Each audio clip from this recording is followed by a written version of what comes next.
Ladies and gentlemen, distinguished delegates, Namaskar. Welcome to India. Friends, आप सभी business leaders एक ऐसे समय में भारत आए हैं जब हमारे पूरे देश में सेलिब्रेशन का माहौल है।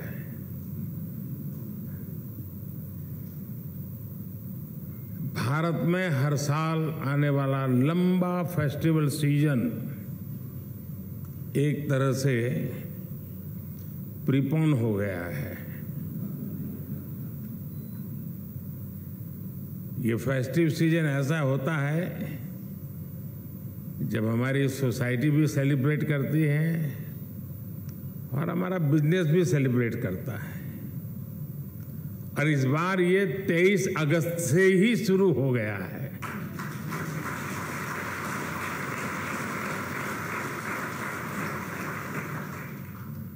और ये सेलिब्रेशन है चंद्रमा पर चंद्रयान के पहुंचने का।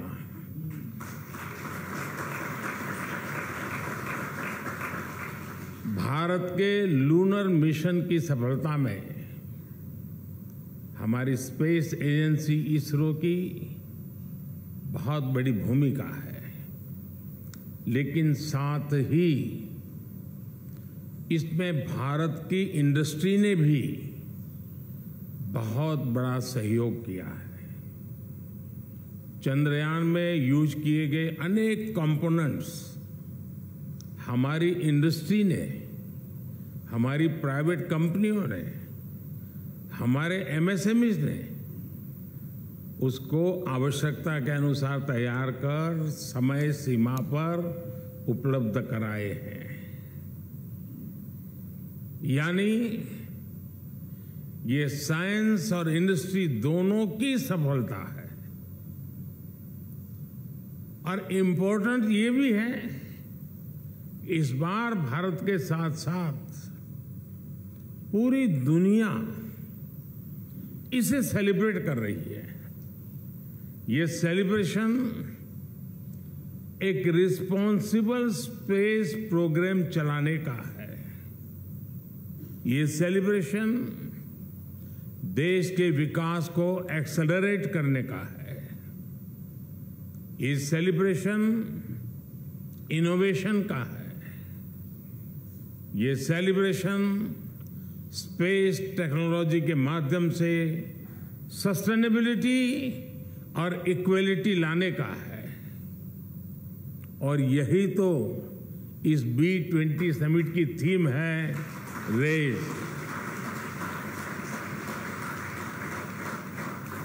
It is about responsibility, acceleration, innovation, sustainability and equality.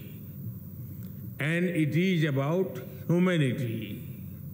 It is about one earth, one family, one future. Friends, वैसे तो B20 के थीम रेज में आई है। आई इनोवेशन को रिप्रेजेंट करता है, लेकिन मैं इसमें इनोवेशन के साथ ही एक और आई को भी देखता हूं, और ये आई है इंक्लूसिवनेस। हमने अफ्रीकन यूनियन को भी G20 की स्थायी सदस्यता के लिए इस विजन के साथ इनवाइट किया।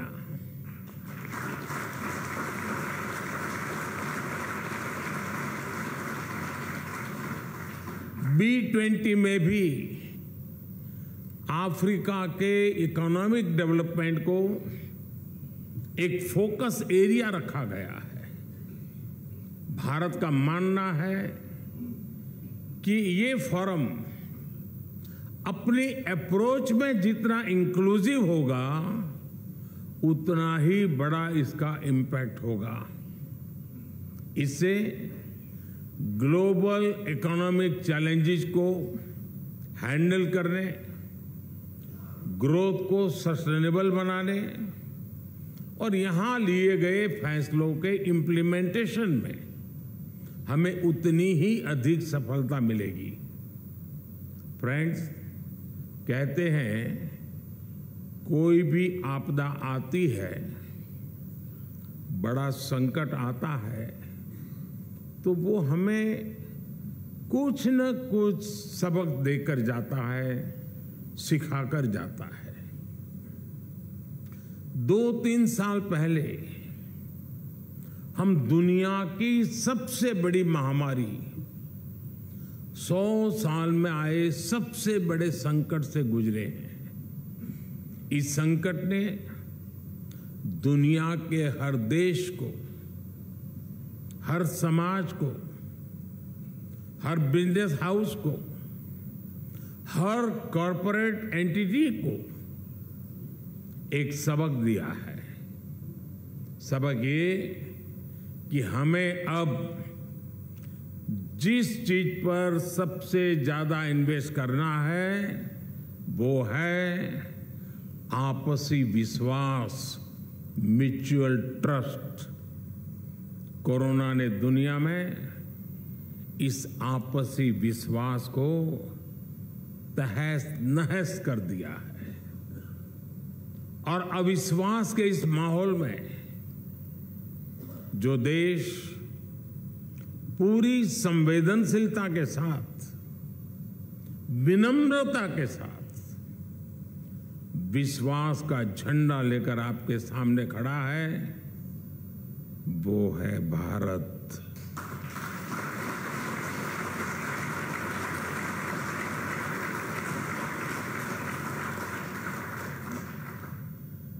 सौ साल के सबसे बड़े संकट में भारत ने जो चीज दुनिया को दी वो है विश्वास, ट्रस्ट, म्यूचुअल ट्रस्ट। जब कोरोना के समय दुनिया को जरूरत थी तो फार्मेसी ऑफ द वर्ल्ड के नाते भारत ने 150 से ज्यादा देशों को दवाइयां उपलब्ध कराई।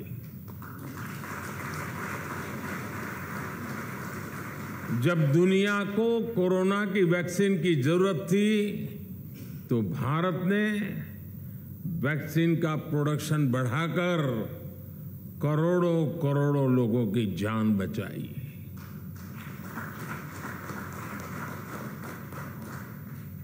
भारत की डेमोक्रेटिक वैल्यूज भारत के एक्शन में दिखती है, भारत के रिस्पांस में दिखती है। भारत की डेमोक्रेटिक वैल्यूज देश के 50 से ज्यादा शहरों में हुई G20 की बैठकों में दिखाई देती है और इसलिए भारत के साथ आपकी पार्टनरशिप बहुत महत्वपूर्ण है। आज भारत में दुनिया का सबसे युवा टैलेंट है। आज भारत इंडस्ट्री 4.0 के इस दौर में डिजिटल रिवॉल्यूशन का चेहरा बना हुआ है। भारत के साथ जितनी आपकी दोस्ती मजबूत होगी उतनी ही समृद्धि दोनों को मिलेगी। You all know business can transform potential into prosperity, obstacles into opportunities, aspirations into achievements.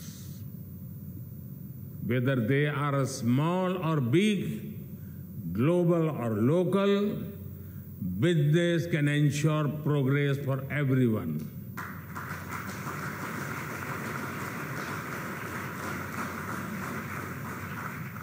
Therefore, the future of global growth is dependent on the future of business. Friends, कोविड-19 से पहले और कोविड-19 के बाद की दुनिया बहुत बदल गई है। कई चीजों में इरिवर्सिबल चेंज हम देख रहे हैं। अब जैसे ग्लोबल सप्लाई चेन को दुनिया फिर से पहले की तरह नहीं देख सकती। पहले कहा जाता था कि जब तक ग्लोबल सप्लाई चेन इफिशिएंट है तब तक चिंता की कोई बात ही नहीं है। लेकिन ऐसी सप्लाई चेन का और ऐसी सप्लाई चेन एफिशिएंट कही जा सकती है जो तब टूट जाए, और वो भी तब जब उसकी दुनिया को सबसे ज्यादा जरूरत थी। इसलिए आज जब दुनिया इस सवाल से जूझ रही है तो साथियों, मैं आपको विश्वास देता हूं इस समस्या का समाधान भारत है।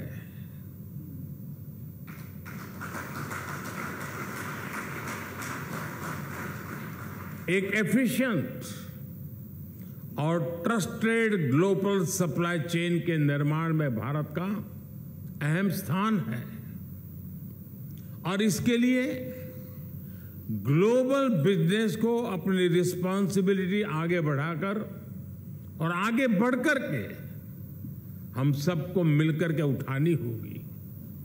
फ्रेंड्स, मुझे खुशी है कि G20 देशों के बीच बिजनेस 20 डिबेट और डायलॉग का एक वाइब्रेंट फोरम बनकर उभरा है। इसलिए जब इस मंच पर हम ग्लोबल चैलेंजेस के सॉल्यूशंस पर चर्चा कर रहे हैं, तब सस्टेनेबिलिटी बहुत अहम विषय है। हम सबको ये ध्यान रखना होगा कि सस्टेनेबिलिटी की बातें सिर्फ नियमों कानूनों तक सीमित न रहे, बल्कि ये रोजमर्रा की जिंदगी का हिस्सा बने, जीवन का हिस्सा बने। मेरा आग्रह ये है कि ग्लोबल बिजनेस को इससे एक कदम और आगे आना चाहिए। सस्टेनेबिलिटी अपने आप में अपॉर्चुनिटी भी है और एक बिजनेस मॉडल भी है। अब आप छोटा सा मैं उदाहरण देता हूं, मिलेट्स का उदाहरण समझ सकते हैं। इस वर्ष को UN international year of millets के रूप में मना रहा है। मिलेट्स सुपर फूड भी हैं, एनवायरमेंट फ्रेंडली भी हैं और छोटे किसानों को भी सपोर्ट करता है, और इसमें फूड प्रोसेसिंग बिजनेस में भी अपार संभावनाएं हैं। यानी ये लाइफस्टाइल और इकोनॉमी हर लिहाज से विन विन मॉडल है।